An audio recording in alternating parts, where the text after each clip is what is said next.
कब होता है जबकि आपको लगता है कि आप ट्रीटमेंट की ज़रूरत है, और कब है कि जब हम बिना ट्रीटमेंट के भी इसे ठीक कर सकते हैं, या है कि हाँ ठीक है रिकवरी हो जाएगी? इसमें 3 हमारे पास पॉइंट्स होते हैं जिनको हम रेड फ्लैग साइन कहते हैं कि जब आपको ट्रीटमेंट कराना ही कराना है। एक तो कोई भी नेक पेन या बैक पेन जो महीने से ज़्यादा चल रहा हो। दूसरा, कोई भी ऐसा पेन जिसके साथ में बॉडी में कहीं पे सुन्नपन, भारीपन आ रहा हो, या बॉडी का कोई ऑर्गन पैरालिसिस की तरफ जा रहा हो। जैसे अगर किसी को नेक पेन है 1 महीने से, अचानक सुबह उठा रियलाइज़ किया राइट हैंड सुन्न हो गया या राइट हैंड की उंगलियां नहीं चल रही, तो ये एक इमीडिएट साइन है कि आपको डॉक्टर को दिखाना है। पर ये तो ज़्यादा हो गया ना, शायद इससे पहले जाना चाहिए। हाँ, ये बट वो साइंस है कि जब जाना ही जाना है। और तीसरा साइन वो होता है जब आपको समझ नहीं आ रहा है कि what is triggering your pain. आप पेन किलर खाए जा रहे हो और आपको किसी भी तरह के होम रेमेडी से आराम नहीं मिल रहा। काफ़ी बार हम ये भी देखते हैं कि लोग होम रेमेडीज़ करते रहते हैं and they come to the doctor when things are really bad. तो वो उस सिचुएशन में जब डॉक्टर के पास वो आते हैं, कितनी बार हम स्कैन करके देखते हैं तो हमें पता चलता है चीज़ बहुत बिगड़ गई। सबसे पहला तो ये है कि अगर कोई भी पेन आपका महीने से ज़्यादा चल रहा है, आपको रीज़न समझ नहीं आ रहा, आपने घर में अपने सारे फैक्टर्स मॉडिफाई करके देख लिए, या आपकी पेन किलर पे डिपेंडेंसी है, या फिर अगर आपके हाथ में या पैर में बॉडी के किसी पार्ट में सुन्नपन, भारीपन, टिंगलिंग या फिर मूवमेंट कम हो रहा है, तो आपको डेफिनेटली डॉक्टर को मिलना ही मिलना है। जी।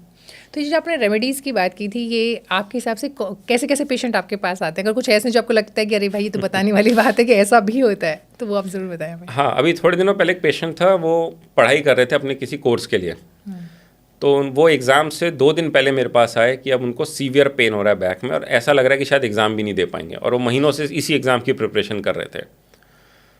उनको बैठे बैठे एक तो वेट बढ़ गया, बहुत महीनों से पढ़ाई कर रहे थे उस एग्ज़ाम की, कोई एक्सरसाइज नहीं करते थे, खाने पीने सोने का कोई स्केड्यूल नहीं था उनका, और कभी लैपटॉप पे पढ़ रहे हैं, कभी किताबों पे पढ़ रहे हैं, कभी फ़ोन पे पढ़ रहे हैं, घर में गलत गलत पोस्चर्स में।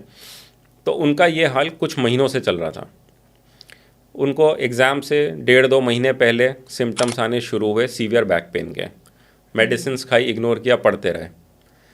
अब जब वो हमारे पास आए, उस दिन उनका इतना बुरा हाल था कि वो खड़े होकर बाथरूम भी नहीं जा पा रहे थे। उस सिचुएशन में उन्होंने आके बोला कोई वंडर मेडिसिन दे दो मुझे जिससे मैं ठीक हो जाऊं और परसों एग्ज़ाम दे आऊँ।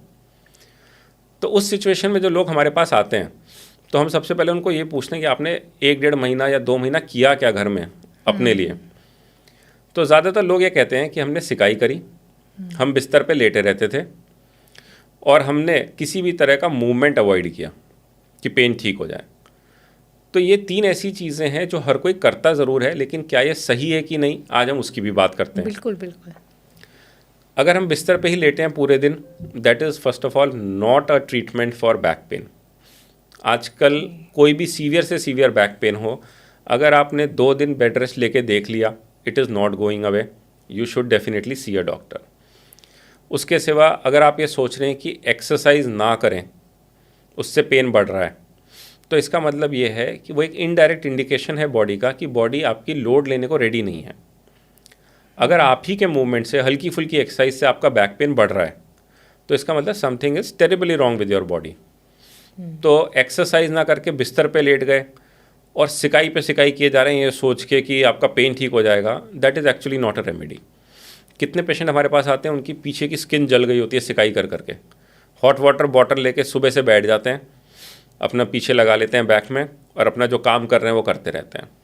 पीछे की स्किन काली पड़ गई होती है, उसमें क्रैक्स पड़ गए होते हैं।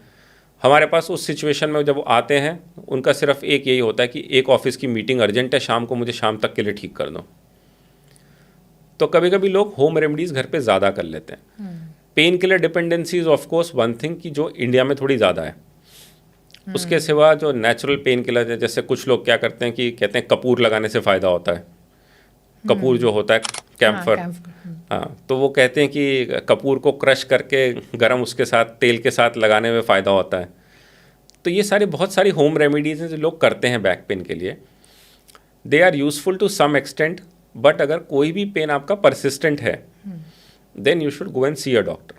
होम रेमेडीज़ हेल्प करती हैं बट नॉट ऑलवेज।